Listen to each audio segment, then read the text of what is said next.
Okay, so we are on page 3, Parshas Bereshis, in the beginning. So starting the Torah anew, after completing it, V'zos HaBracha last Sunday, actually. So it begins, Bereshis, on page 3, in the beginning of God's creating the heavens and earth. When the earth was astonishingly empty with darkness upon the surface of the deep, and the divine presence hovered upon the surface of the waters, God said, "Let there be light," and there was light. God saw that the light was good, and God separated between the light and the darkness. God called the light day, and the darkness he called night, and there was evening, and there was morning, one day. So this is incredibly cryptic to read. The first thing that comes to mind, just at a first pass, is that the article, the translation here, is different than it's traditionally translated. It's usually translated, at least in my mind, this is how I was taught in school, was to say, in the beginning, God created heaven and earth. Whereas here it says, in the beginning of God's creating the heavens and earth. And that's based on Rashi. That Rashi says that the usual word that you'd use to say in the beginning would be Barishona. That would mean the first that was done is God created heaven and earth. Rashi says you never see the word Bereshis used unless it's used in reference to something else. So like you would have, in the beginning of the following, this happened. Meaning the beginning is an, I don't know what you'd call it. It's a noun technically, or a pronoun, sadly, meaning in the beginning, I think, whatever it is. But Rashi says that in Hebrew, you never find the word Bereshis in the beginning used without saying in the beginning of what? It's connected to something. Whereas here, it's not. It's just in the beginning as a phrase. So Rashi says that's not how you read it. Rather, you read it, it's connected to bara, which he says that's the noun that it's modifying. It's the bara, the creation of. So it's in the beginning of the creation of heaven and earth, God did the following. The Ramban disagrees, and the Ramban says you could read it as it's traditionally read. Like I said, in the beginning, God created, as it's usually read, I think. In the beginning, God created heaven and earth. And the Ramban understands it because you're left with a question, besides Rashi's question, which is the wording, you're left with a question. It says in the beginning, God created heaven and earth. And then it says, when the earth was astonishingly empty, etc., let there be light. And then God created a separation between waters on the second day. The third day, he separated the water and the dry land. So the creation it was a 6-day or even 7-day process, the creation. So what does it mean that God created heaven and earth? Right away, which seems like everything's done.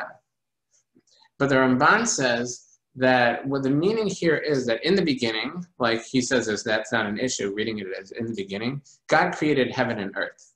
And the Ramban says that that all the matter and energy, that's my elaboration, but he says anything that the world was created with, that's any material that went into the creation of the world was created on the first day.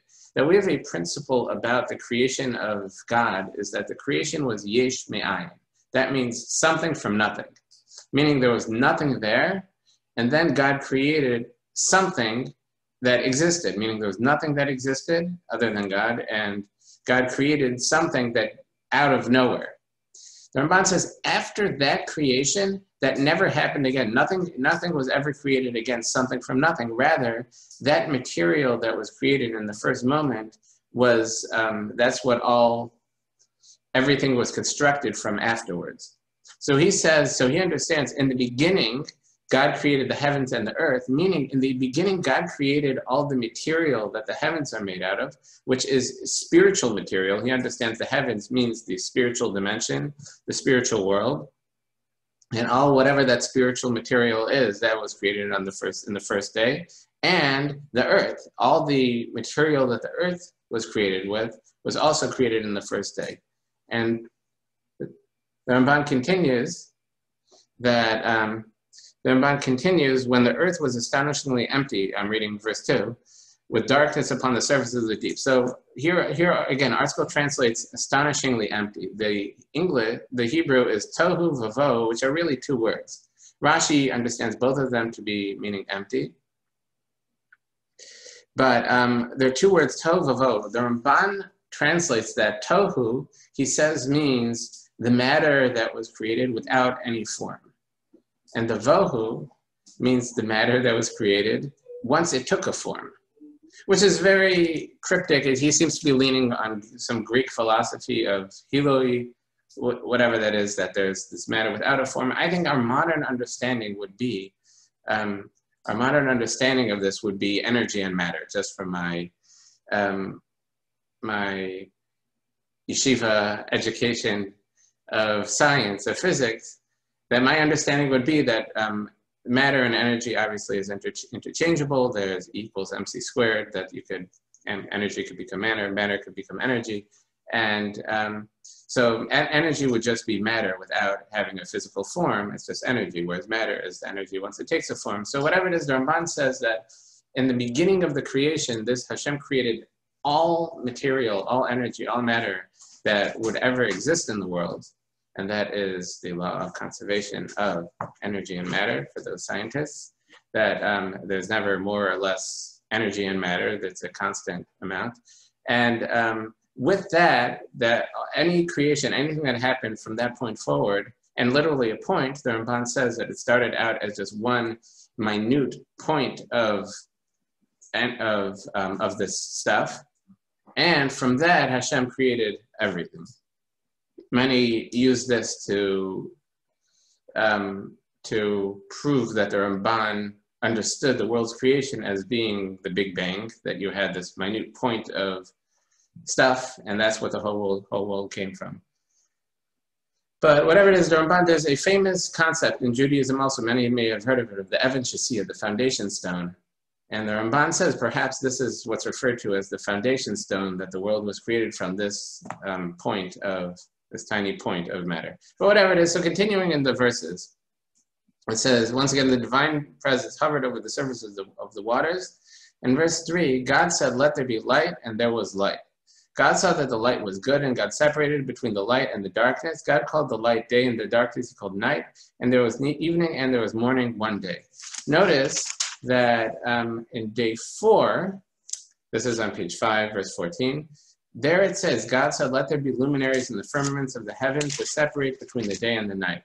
So there it was decreed that you're going to have the sun shining during the day and the moon's going to be out at night.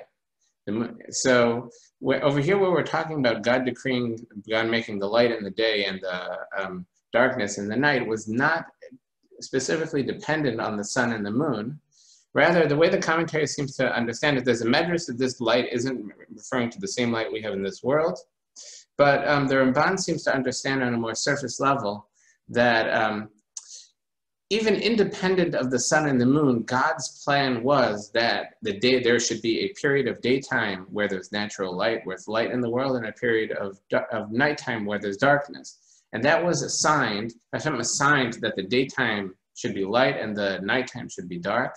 And later on, the heavenly firmaments, the sun, the moon, the stars were created, and that was the way that this was implemented. But this at this point on the first day already, that idea was established. Okay, another thing that jumps out is the expressions that are used here. That it said in verse 3, God said, let there be light, and there was light. And God saw that the light was good, and then God called the light, gave it names. So the Ramban says that God is not a physical being. God saying something doesn't mean the same thing that we say when a person says something, that he makes sound.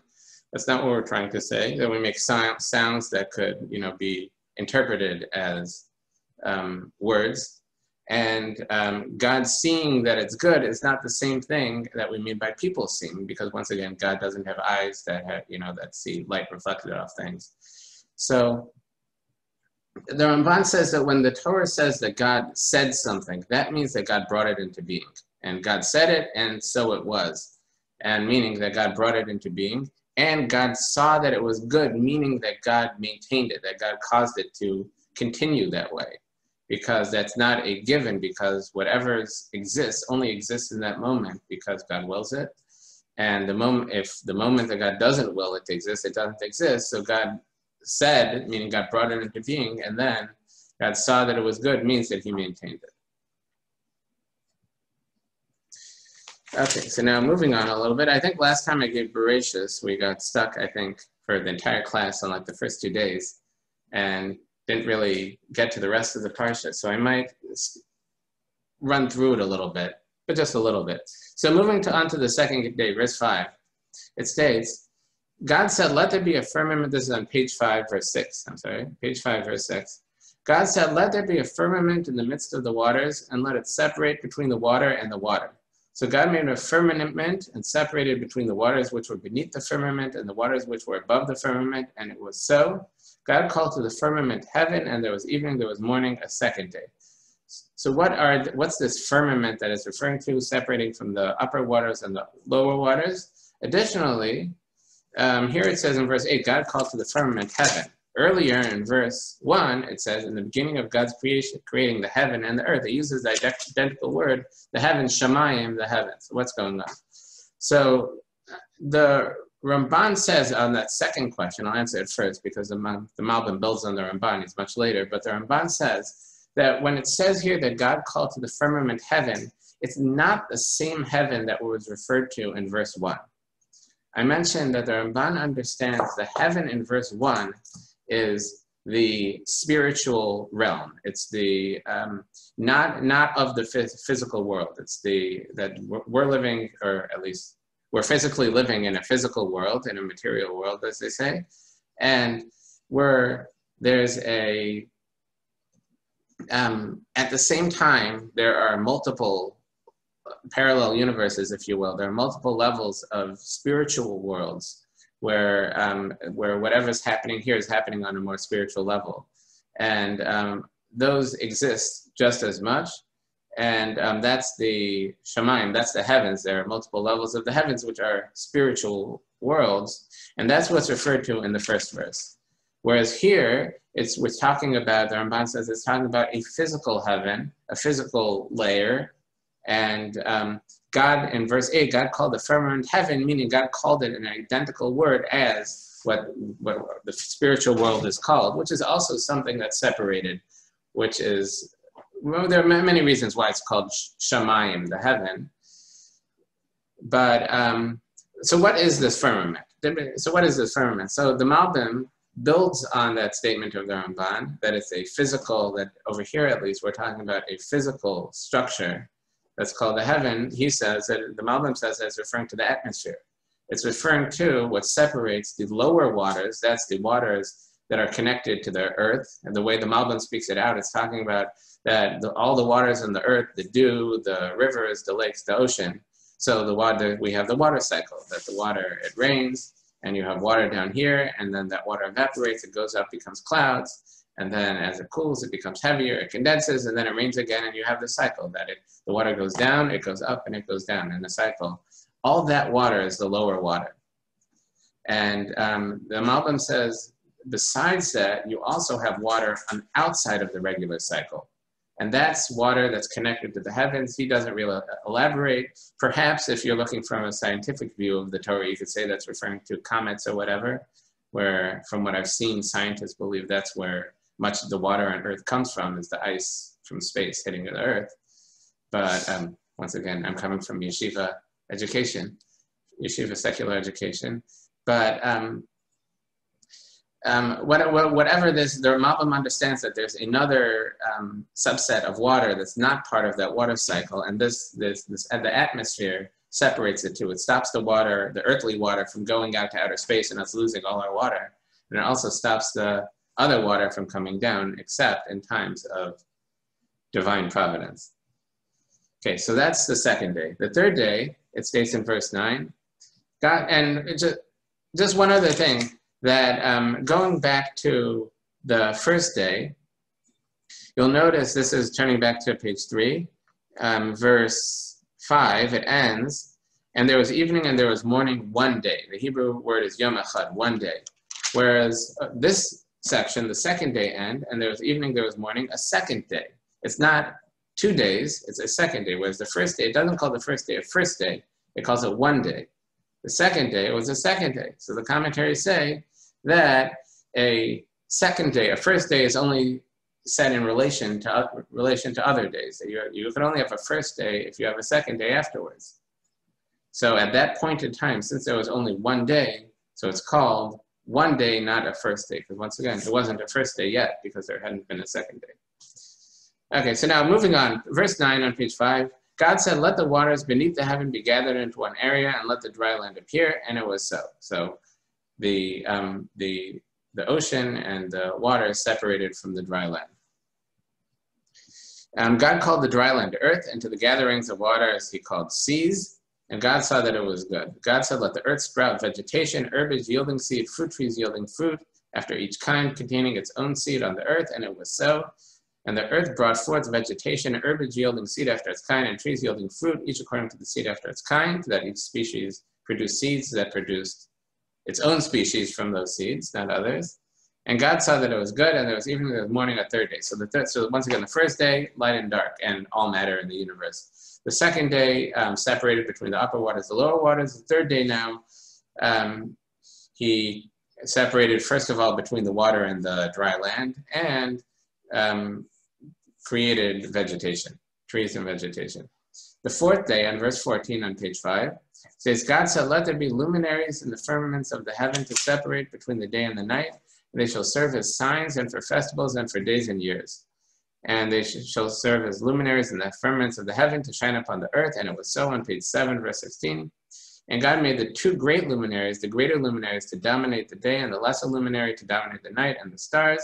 And God set them in the, etc. And so now it was actually brought into existence, the sun and the moon. So you have the sun giving us light during the day and the moon giving us lesser light, but some light at night.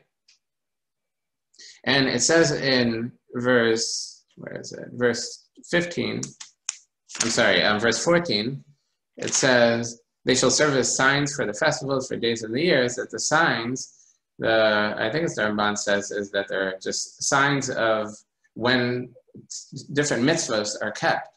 That Judaism is very much based on the clock. And I saw that Rabbi Emanuel Feldman writes about this. He has a book, I think, A Shul Without a Clock. And he writes about like how he wishes that he could take the clock out of the shul. And because, during davening, you have people glancing at the clock. When is this going to be over? During his speech, he has people glancing at the clock. But he writes that Judaism is very much a time-bound religion. And it's not just a time religion, it's time religion now because we have Ma'azmanim and we have calendars that tell us what time sunrise is, what time sunset is, and calculate based on that when all the other times of day that we're limited by are. But we have mitzvahs that start perhaps by dawn. We have mitzvahs that start by shkia, by sunrise. You see the Shul sends out recently, has been sending out the earliest time that you could put on your talis and your tefillin. Because there's an earliest time that you could do that, and it's before sunrise, but it's after dawn. It's at a point in time where there's enough light to distinguish between certain colors. And then you have certain things that we're only supposed to do after sunrise, like daven Shemona Esrei. Daven the Shemona Esrei we're not supposed to do before sunrise if we could avoid it, and etc. So the sun and the moon, these great lights in the heavens are signs to us when we could fulfill mitzvahs. On the first 3 days, how was their night and day? That's a good question. So I mentioned earlier that the Ramban understands that the let there be light on the first day, and that God called the light day and the darkness he called night, was that he assigned the idea of that there's going to be a day that's going to be light and a night that's going to be dark. And afterwards, at the fourth day already, at that point, Hashem actually put it in place where you had these great lights shining down. But it was already created the idea that day will be light and night will be dark.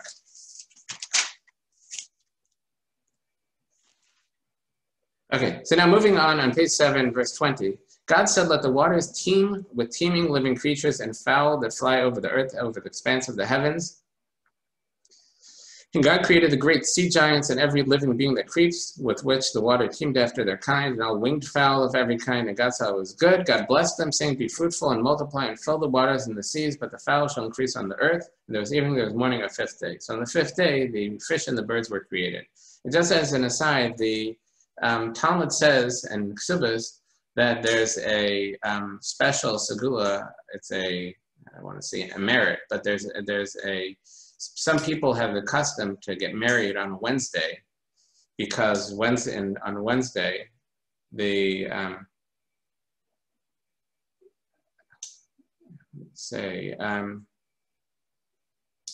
might be a little confused here, but maybe it's a Tuesday, but whatever it is, that there's a special blessing of a Wednesday that that Hashem gave the bracha to fish of be fruitful and multiply. And we perhaps want to access that blessing. I'm sorry, that's why I'm confused. Yeah, this isn't Wednesday, this is Thursday, this is the fifth day already.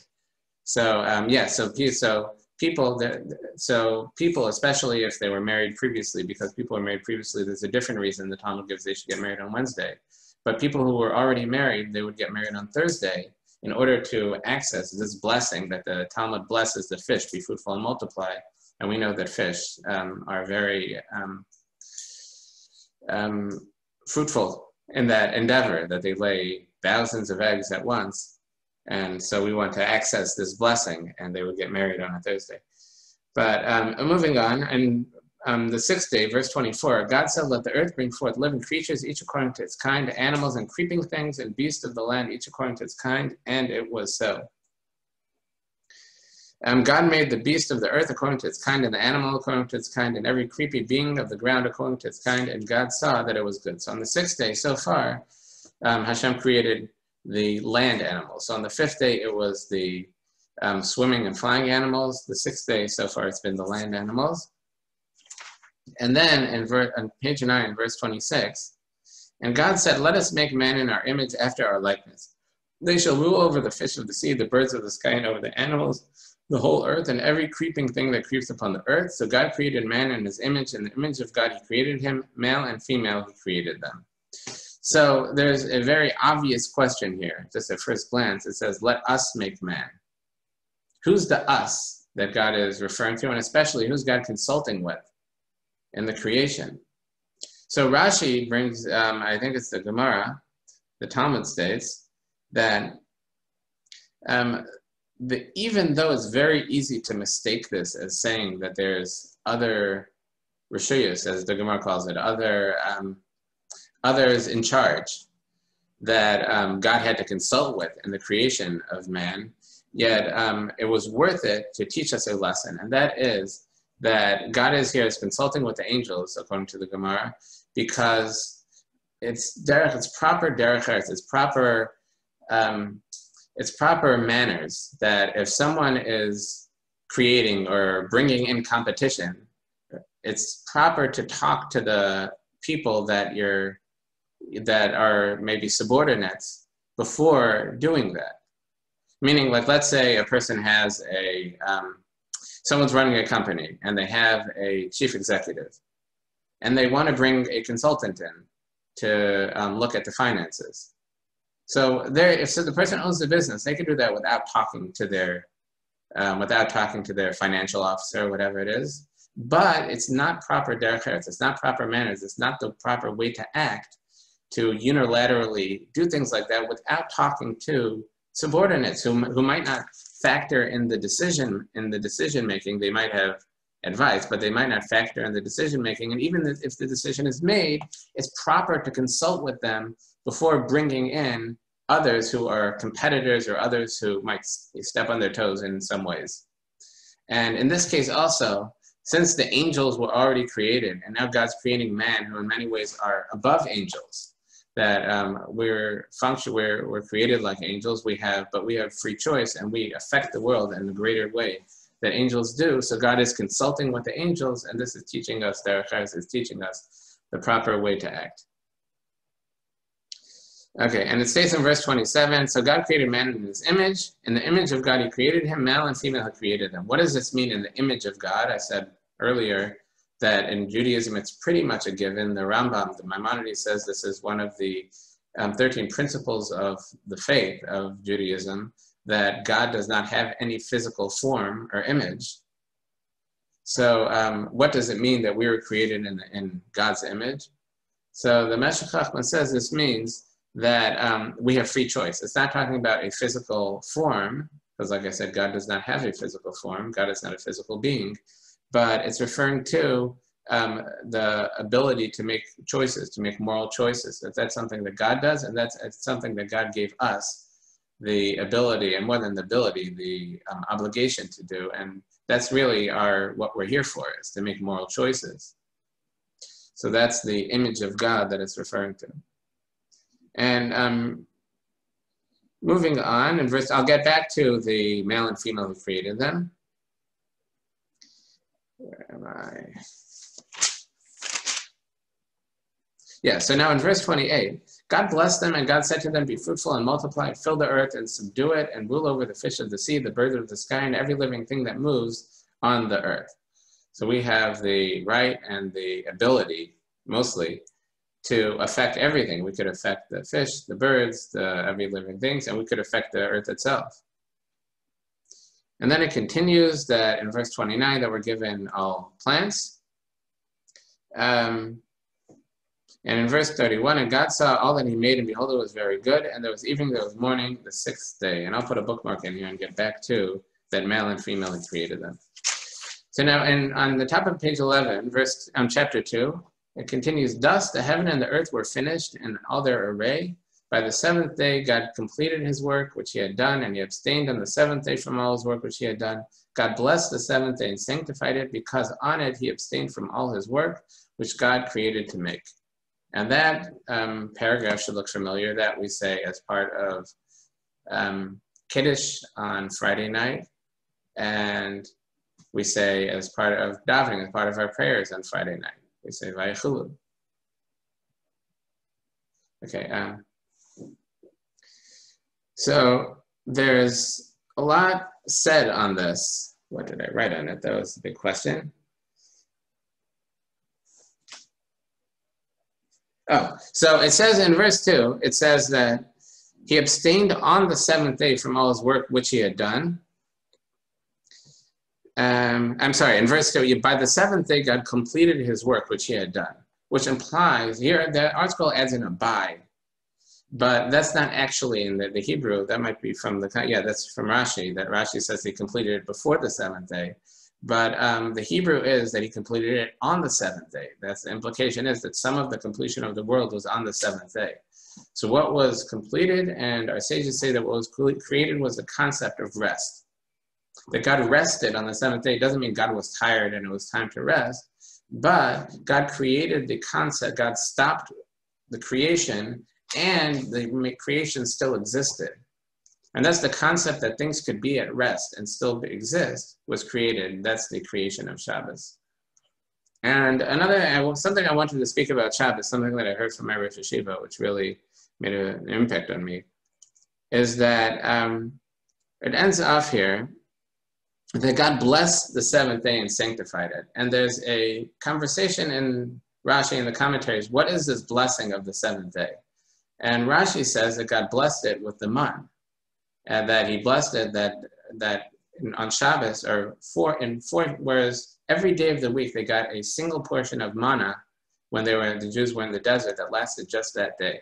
Whereas for Shabbos, this is on Friday, they got a double portion, and one portion for Friday, one portion for Shabbos, and on Shabbos they didn't get any, and that's that it was sanctified, that they did not get the manna. And this was the blessing of Shabbos. This is the basis of the custom to have 2 loaves of challah for the meal on Shabbos, representing that double portion of manna that we got for Shabbos. And then that's a blessing. The Ramban has difficulty with this, and the Ramban he hints towards a Kabbalistic idea. He does not expound on it. He hints that there's a very deep Kabbalistic idea in this blessing. And he says it's the source of blessing, the spring of blessing. But something I heard from my Rosh Yeshiva, and it's based on later in the Parsha, after Adam and Eve ate from the tree of knowledge. This is just skipping, I hope to get there. But Adam was cursed, and the curse of Adam is And this is on page 19, verse 17, for those who want to skip there. It says, to Adam he said, because you listened to the voice of your wife and ate of the tree about which I commanded you, saying, you shall not eat of it. Accursed is the ground because of you. Through suffering shall you eat of it all the days of your life. Thorns and thistles shall it sprout for you, and you shall eat the herb of the field. By the sweat of your brow shall you eat bread until you return to the ground from which you were taken. That the curse was of great difficulty earning a livelihood and getting a livelihood, where until that point, we were just given all the sustenance we needed. From that point forward, the curse was by the sweat of your brow, you shall eat bread. And something my Rosh Yeshiva said, this is talking about Shabbos and keeping Shabbos. He said that in his life, he's 70 something, perhaps 80 something years old. And he said that through his life, he's seen and talked to many people who were struggling with the idea of keeping Shabbos, and where they were close to that point of being Shomer Shabbos, of observing Shabbos, but they felt that they couldn't do it because they couldn't earn a livelihood with that. They would go through their finances, and they would even go through the papers and show the rabbi that, look at this, if not for the income I'm making on Shabbos, or if not for what my business is pulling on Shabbos, I would not be in the black. I would not be getting a livelihood. And the Rosh Yeshiva said, they're right. They're 100% right. And this has been true for many times, but said that that's only true while they're not keeping Shabbos. But once someone's keeping Shabbos, their whole livelihood, the paradigm changes really. And the numbers change when someone starts keeping Shabbos. And they explain that this is the blessing of Shabbos, is that Shabbos is, like I mentioned, that Shabbos is blessed. It's not subject to that curse that came later of, by the sweat of your brow, you shall eat bread. And because of that, our sages say many things about Shabbos. One of them is that what we spend on our Shabbos food is not taken out of is not deducted from what is calculated that we're given for the year. Meaning that on Rosh Hashanah, we're judged and we're granted our portion for the year, our livelihood for the year. And what we spend on Shabbos, that's not part of that calculation. And that's because Shabbos is outside the curse of, by the sweat of your brow, you'll acquire bread. And once again, this is also a reason why, when it comes to eating the manna, that we weren't given manna on Shabbos. We didn't have to go out and get the manna on Shabbos. We got it before Shabbos, and on Shabbos we ate it. And this is also an expression, really, of an idea which we say in the Grace After Meals of Shabbos. The part that we add is that God should grant us a Yom Shakula Shabbos, a day that's entirely Shabbos. And that's referring to the world to come. That Shabbos is a kind of an introduction to the world to come. It's not less an introduction. It's an experience of the world to come, where we're not subject to the curse that Adam received. I don't know what to say about the other curses that were given. For example, the birth pains, which I'm sure many women could testify do occur on Shabbos.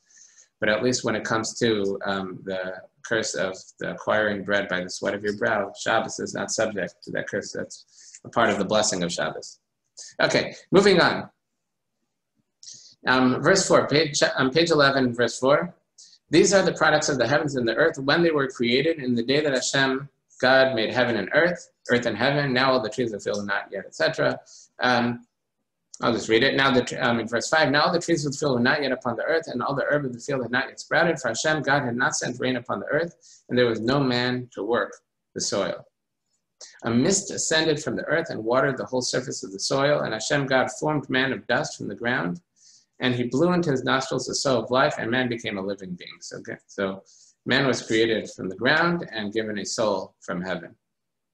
In verse 8, God planted a garden in Eden to the east and placed man there, which he had formed. And on page 13, verse 9, and Hashem God caused to sprout from the ground every tree that was pleasing to the sight and good for food, also the tree of life in the midst of the garden, and the tree of knowledge of good and bad. And etc. I'll skip a little bit here. In verse 15, still on page 13, verse 15 states, Hashem took man and placed him in the Garden of Eden to work it and to guard it. And Hashem God commanded the man, saying, of every tree of the garden you may freely eat, but the tree of knowledge and good and bad you must not eat thereof. For on the day you eat of it, you will surely die. You'll become a creature that will die. And then in verse 18, Hashem God said, it is not good that man be alone. I'll make him a helper corresponding to him. Now Hashem God had formed out of the earth every beast of the field and every bird of the sky. He brought them to man, and man called its name. In verse 20, and the man assigned names to all the cattle and the birds of the sky, to every beast of the field. But as for man, he did not find a helper corresponding to him. And in verse 21, so Hashem God cast a deep sleep upon man, and he slept, and he took one of his sides, and he filled flesh in its place. Then Hashem fastened the side that he had taken from the man into a woman, and he brought her to the man. And the man said, this time it is bone of my bones and flesh of my flesh. This shall be called woman, for from man she was taken. That the word for man is ish. The word for woman is isha. It's a very similar word. Therefore a man shall leave his father and his mother and cling to his wife, and they shall become one flesh. And in verse 25, they were both naked, the man and his wife. They were not ashamed, that it didn't disturb them, the fact that they were unclothed. So, like I mentioned, I bookmarked it, I'll go back. Earlier we saw, when God first talked about the creation of man, it said that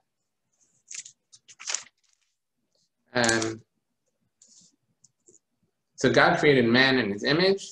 In the image of God created him, male and female he created them. So that he created them male and female. Here, seems that it was just man, and only afterwards did man find that he didn't have a partner, and Hashem took a side of Adam and made a woman. The Ramban understands that man was originally created as somewhat of a hermaphrodite, that he had male and female aspect to him, perhaps literally that he had maybe even like attached, that there was a male part and a female part of man.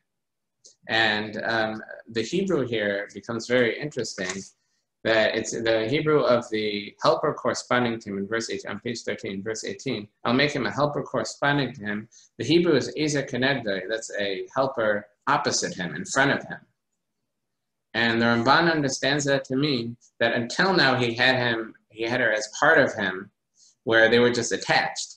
And now he says it's more appropriate that she should be detached and opposite him, in front of him, where they could choose to come together as a union, an intimate union, when they wish, rather than just being attached. And that's what he did. And the signing names, the Ramban understands, and many other commentaries as well, is that he saw that Adam actually looked down to the depths of their being, of the animals, and actually the names are actually the reality of what they are, rather than just agreed upon names. He discusses the two options, like, are names just an agreed upon convention for how to refer to things? And he says in the Hebrew, especially over here, when Adam named them, they're actually the essence of they represent the essence of what the animal is. And this is dependent on the Kabbalah of the Hebrew language, which is above me. So anyway, as it says here, that he created woman from his side, and from man she was taken. And it ends off an interesting verse in verse 24. Therefore a man shall leave his father and his mother and cling to his wife, they shall become one flesh. And the Ramban says that this is just answering a question, kind of, that how is it, the way the world works, is that who's a person's immediate family, your closest family, that a kid is born, it's his mother, father, sister, and brother. And that's how he grows up, and that's his family. And then there's more distant family, perhaps like grandparents and uncles and aunts and all that. Then he gets married, and all of a sudden, everything changes. And this person that he may not have known that long, and in the Orthodox world, many times they knew each other for 3-4 months. All of a sudden, that's their immediate family, and everyone else becomes distant family. And whether they knew them for a short time, a long time, a person's brothers and sisters who they grew up with and who are born from the same parents, and their parents themselves, that's where they come from. They're more distant family than this new person who they only knew for a short time. And that is because, the Ramban says, this is the reason why that is. It's because a woman was a part of man and was taken off and separated. And this is really a reunion of a part of ourselves. And that's why, therefore, a man shall leave his father, his mother, and cling to his wife, they shall become one flesh. Okay, and I'm going to rush a little bit through the story of the Garden of Eden. And in short, summary, God had said, we saw already that they were commanded not to eat from the tree of knowledge. The serpent convinced Chava, Eve, to eat from it, Chava being the woman, and she gave to Adam, and etc. I could actually, I'll run through it quickly just because this is one of the more important events in our history. That it states in chapter 3 on page 15, now the serpent was cunning beyond any beast of the field that Hashem God had made. He said to the woman, did perhaps God say, you shall not eat of any of the tree of the garden? The woman said of the serpent, of the fruit of any tree of the garden we may eat. Of the fruit of the tree which is in the center of the garden, God had said, you shall neither eat of it nor touch it, lest you die. The serpent said to the woman, you will not surely die, for God knows that on the day of you eat of it, your eyes will be open, you'll be like God, knowing good and bad. And the woman perceived that the tree was good for eating, it was a delight to the eyes, and the tree was desirable as a means to wisdom. She took of the fruit and ate, and she gave also to her husband with her, and they ate. Then the eyes of both of them were open, they realized they were naked, and they sewed together a fig leaf and made themselves aprons. So just a short, maybe, explanation of what's happening so far. Reb Shamshon, well, as an introduction, or a later introduction, however you want to look at it, the Ramban says that this has to be looked at on many different levels. The Ramban says that we believe in the truth of the Torah and that the Garden of Eden was a physical place and everything that happened here happened in truth in a physical manner. Yet at the same time, there's also a spiritual, like I mentioned, that there's there are parallel spiritual worlds. And at the same time that physically this event of the Garden of Eden happened, there's also many spiritual things going on as well, which aren't necessarily understood with the physical story. And the Ramban says, and one of the big examples is that in the curses that the snake was given, it was that he'll crawl on his belly and that he'll eat dirt and that people will stomp on his head. And nowhere does it say he won't be able to speak. Yet here he's speaking. You would think the ability to communicate is one of the most biggest curses that the snake lost. Yes, it's not illustrated. The Ramban says that there are things going on here spiritually that are more significant than what's going on physically. And but we have to take it on the surface understanding of the story and understand that there's more spiritually going on. And as we delve more into the Torah, we can understand more and more what's happening. But Rav Shamshon of Solher says about the snake is that the serpent represents the animal kingdom. It says the serpent being the most cunning of the animals, as it says here, of the beasts of the field. The serpent is the representative of the animal kingdom and the animal way of looking at things. And that's an instinctive way of acting. Animals act by instinct, not by moral choice. So the snake was saying to Eve, like, God may have told you not to eat something, but look, it's so good. And all your instinct, and as you look in verse 6, it states, verse 6, says, and the woman perceived that the tree was good for eating. It was a delight to the eyes. The tree was desirable as a means to wisdom. It had all the good things, meaning all their instincts were telling her to eat from it. Yet, God said not to. So the moral choice to make was to not eat from it, but the animal instincts were to eat from it. And that was the snake being the animal, the head animal, representing what the animal way of looking at it would be. And they did. She ate, she gave to her husband, he ate. And then God, I'll just skip a little bit. I want to get to the end of the parsha as well. A few things there. And basically they admitted to God that they had eaten of the field. And in verse 14, page 17, verse 14, and Hashem said to the serpent, because you have done this, accursed are you beyond all the cattle and beyond all the beasts of the field. Upon your belly shall you go, and dust shall you eat all the days of your life. I'll put enmity between you and the woman, and between your offspring and her offspring. He will pound on your head, and you will bite his heel. So that was the curse of the snake. To the woman he said, I'll greatly increase your suffering and your childbearing. In pain you shall bear children. Yet your craving shall be for your husband, and he shall rule over you. So I wanted to comment on this last line. Your craving shall be for your husband, and he shall rule over you. You find feminists complain all the time about the patriarchy, that it's all about the colonial whatever and the patriarchy that makes all the problems in the world. And the Ramban says that they're right. In a sense, not that they make all the problems in the world, but this idea of the patriarchy that men are ruling things and maybe mistreating women, that they're right. And that is a consequence of this curse of your craving shall be for your husband and he shall rule over you. And this is saying that even in cases where there are many times that women are in very difficult circumstances and they may be mistreated by their husbands and dominated by them, they still come back and they still look for their husband's love, in spite of the fact that they have no good reason to. And they enter into situations where they're financially dependent and dependent in other ways. And that's all a consequence of this. Your craving shall be for your husband and he shall rule over you. He's saying this is true love, that she has truly wants to be close to him in spite of this dominance. Okay, so now, and the curse to Adam that I read, and primarily that he's going to have to work very hard and it's going to be very, very difficult to come by sustenance. Okay, and he was banished from the Garden of Eden. Next comes the story of Cain and Abel. So it begins in the beginning of chapter 4, and I'll skip a little bit here. So Abel was a shepherd, Cain was a tiller of the ground. And in verse 3, it states, this is page 21, verse 3, after a period of time, Cain brought an offering to Hashem of the fruit of the ground, and as for Abel, he also brought of the firstlings of the flock and from the choicest. Hashem turns towards Abel and his offering, but to Cain and his offering he did not turn. This annoyed Cain exceedingly, and his countenance fell. And in verse 6, and Hashem said to Cain, why are you annoyed, and why is your countenance fallen? Surely if you improve yourself, you'll be forgiven. But if you do not improve yourself, sin rests at the door. Its desire is towards you, yet you can conquer it. And then it continues, verse 8. So they both brought offerings. Cain brought the worst of his stuff, the worst of his plants as offerings, whereas Abel brought the best of his sheep, and Abel's was accepted, whereas Cain's was not. And in verse 8, Cain spoke with his brother Abel, and it happened when they were in the field that Cain rose against his brother Abel and killed him. And in verse 9, Hashem said to Cain, where is Abel your brother? And he said, I do not know. Am I my brother's keeper?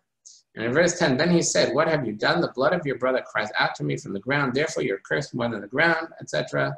You shall become a vagrant and wanderer on the earth. And in verse 13, Cain said to Hashem, is my iniquity too great to be borne? Behold, you have banished me this day from the face of the earth. Can I be hidden from your presence? I must become a vagrant and wanderer on earth. Whoever meets me will kill me. Hashem said to him, therefore whoever slays Cain before 7 generations have passed, he will be punished. And Hashem placed a mark upon Cain so that none meet him might kill him. This is the famous mark of Cain. The Hebrew here for the mark is actually os, which could mean lots of things. It means a sign. It could even mean a letter. Rashi understands it to mean a letter of the name of Hashem that he placed on his body. Interestingly, there's a medrash. The Ramban says, understands it that it's a sign that gives him direction where to go. Meaning, as he's wandering, this directs him where to go, and it will cause him to avoid danger, so he won't be killed by the animals and by people who are out to get him for having killed his brother. And the Ramban brings a medrash that's Bereshis Rabbah that says that it was a dog. Actually, it was the sign that was given to him. He had like a service dog, a guide dog, whatever they call that, a seeing guide dog. But he wasn't blind, but he needed a dog to guide him and protect him from danger. And I saw from one of my Rosh Yeshiva, Chaim Bressler, wrote that there's a theme a little bit in this parsha of lack of gratitude, being of how severe lack of gratitude is. And one of the cases was with Adam, that when Hashem asked Adam what he did, the way he gave an excuse that it was the woman that you gave me caused me to eat. And he kind of hinted that it was God's fault because God gave him this woman as a wife, as a helper, and that was the cause, and expressed a lack of gratitude for his wife. Here also, there's a medrash that with Cain and Abel, that it says that Abel was really stronger than Cain and overpowered Cain when Cain started fighting with him. And Cain said to Abel, if you kill me, what will be with our father and mother? They will have lost one of their children. And Abel listened to him and let him up, and then Cain killed him. And so he also demonstrated a lack of gratitude for Abel having spared his life. And this dog wasn't just a guard for him, but it was a sign for him. it was a sign of how to be grateful, because we know that it's the famous expression that a dog is a man's best friend, and that dogs are known for being extremely loyal to their owners. That dogs know where their food is coming from, and they might leave, but they'll always come back. And there are stories about incredible loyalty that dogs show their owners, that there are stories about dogs that, like their owners, that used to greet their owners at the train station or whatever it is. And years after their owner had died, every single day, the dog goes at the same time to the train station looking for the owner, when the owner would usually be coming back. There's stories about dogs that, that lay down on the grave of their owner and won't leave. The dogs are known as the very loyal creatures, and this dog was given to him as a sign of where to go and to protect him from hostile creatures, but at the same time, it was also a sign to him how she should have acted and how he should learn to act, being grateful for what you're given and being loyal to those who have been kind to you. Okay, and now then it enumerates the descendants of Cain, and on page 25 it begins with Adam going on and gives all the generations to Noah, and talks about how the world became wicked, and Hashem decided to destroy the world, but Noah found favor. One more thing I wanted to say here is on page 5, oh no, before that I think, on page 23, verse 17, it states, and Cain knew his wife, and she conceived, she bore Enoch, Chanoch. He became a city builder, and he named the city after his son Chanoch. To Chanoch was born Irad, Irad begat Mahud, the English I don't know how to pronounce, Mechuyael, and Mechuyael gave birth to Mesushael, etc., and until Lamech.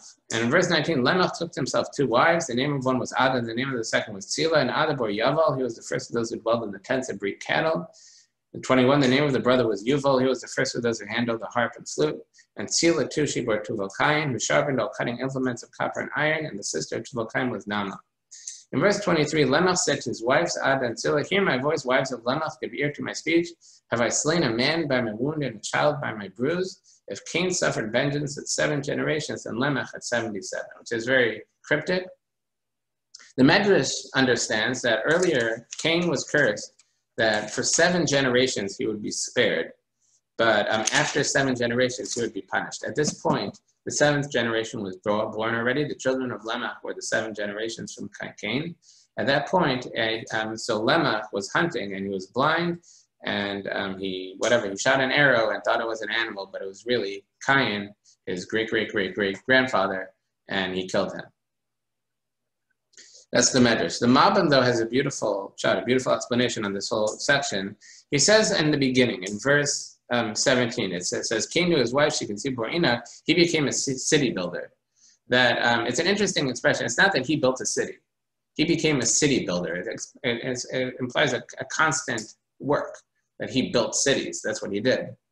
And so the Malbim explains that Cain was the first murderer. He killed his brother. And he did tshuva, he repented, he expressed his regret to Hashem. So as part of he wanted to prevent that from happening again, so he built a city, he became a city builder, meaning he tried to build civilization, he tried to build a union of people coming together, making laws to protect each other, and to protect their rights, and to protect their property, to protect their lives. And that was his life's work. That's what it means he was a city builder, that he built civilization. And the one thing he left out was, and he thought that this would be a good way to prevent murder, but it continues that, where is it? First of all, verse 22, and Tzila, she bore Tubal-Cain, who sharpened all cutting implements of copper and iron. His children, grandchildren, whatever it is, seven generations later are working with iron, making weapons, in a city, the technology improves and they come up with better ways to kill people and more efficient ways to kill people. And then it continues in verse 23, Lamech said to his wives, hear my voice, wives of Lamech, give ear to my speech. I've slain a man by my wound and a child by my bruise. And the Malbim understands what he's saying there is, he's telling them, look at me. He's telling his wives, you better be careful with me and do whatever I want. You have to listen to me because I killed a man. and nothing happened to me. And he's saying, I killed a man, but I'm a powerful person. And even in a city, even in an area that seems to be run by law and order, you find that there are people who become so powerful that they could get away with murder. Literally, they could get away with murder. And that was what Lemech was, the statement Lemech was making. Look at me, I'm so powerful. I killed a man and I got away with it. So you better be careful and do whatever I want. So the Malbim is showing the failings of Cain's idea. Cain's idea was to build a city, and that would prevent murder. Yet his descendants, first of all, invented iron, invented making murder more efficient, and killing more efficient. And his great-great-great-grandson, 6 generations later, was bragging about how he became so powerful that he was able to kill somebody without any consequences. And like I said, and what was he lacking? He was lacking that laws and law enforcement isn't enough to prevent murder. What's really necessary is for people to truly fear God and to follow Hashem, follow God, and through that will really be the prevent such things. Okay, and like I said, the rest of the